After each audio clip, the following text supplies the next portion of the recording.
Dahil nga sa maraming iniisip nga itong si Lilet at marami siyang katanungan sa kanyang isip, ay nawala na nga siya sa focus. Marami ang gumugulo sa kanyang isipan.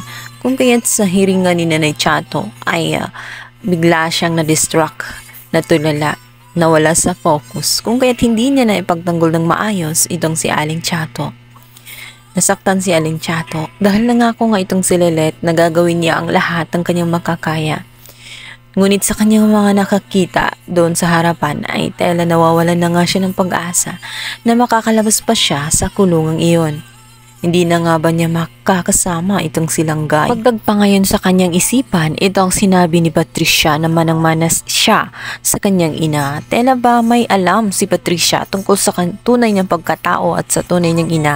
Hindi lang ito sinasabi sa kanya. Siya namang tunay. Pinapaikot ni Patricia itong si Lilet. Ngunit alam talaga ni Lilet na may alam itong si Patricia.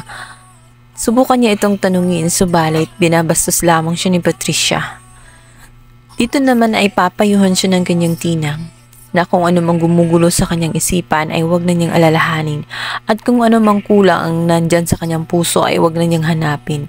Sapat na nandyan si Tinang para sa kanya. Di niya kailangan ng ibang tao, lalong-lalo na kung masasaktan lamang siya at hindi naman siya kayang tanggapin at mahalin. Ipokus na lang niya ang kanyang atensyon sa mga taong nagbibigay sa kanya ng halaga. Sa kabilang banda, sasabihan din siya ni Tinang na hindi niya kailangan ilagay lahat ang mga problema sa kanyang mga kamay.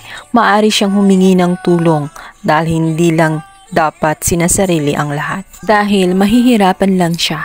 Masyadong mabigat at lalong hindi siya makafocus at makakilos ng maayos.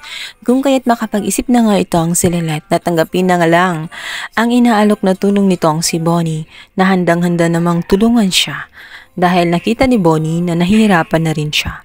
Dito naman ay magugulat itong si Era. Si Era nagigil sa pagkatao nitong si Lilet. Sinabi nito na inaabot nga niya ang sulat na galing nga sa korte ay dito nga ay magugulat siya. Dahil tela, kumakampi na nga si Bonnie dito kay Lilet.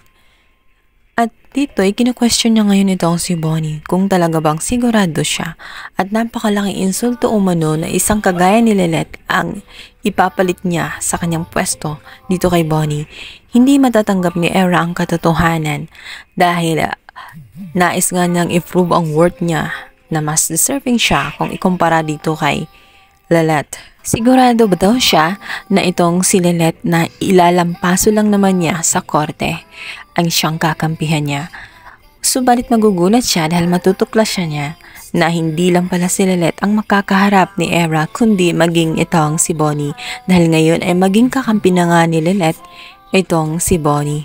Kung kaya't nagulat itong si Era, hindi dapat mangyari. Tapos kasi siyang hiwalayan nitong si Bonnie, ay iniisip ni Era na ang dahilan ng lahat ay ito nga si Lilet. Kung kaya't patutunayan niya sana ang kanyang sarili.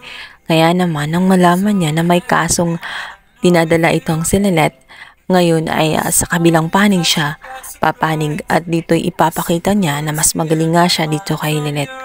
Ngunit paano na ngayon niya ipoprove kay Bonnie gayong masking si Bonnie ay kakalabanin na rin siya sa kaso ni Aling Chato. Hindi matatanggap ni Era ang katotohanan na hindi pa man natatapos ang kaso ay tela nang uungusan na nga siya ng tuluyan itong si Lilet dahil sa ginawa ni Bonnie na insulto siya at na-prove niya sa kanyang sarili na tela mas deserving nga itong si Lilet na ipaglaban ni Bonnie. Kung kaya't inis na inis siya at gigil na gigila kay Lilet. Nung magkita silang muli ay di na siya nakapagpigil at dito nga ay sinabunutan na nga niya itong si Lilet sa sobrang inis siya.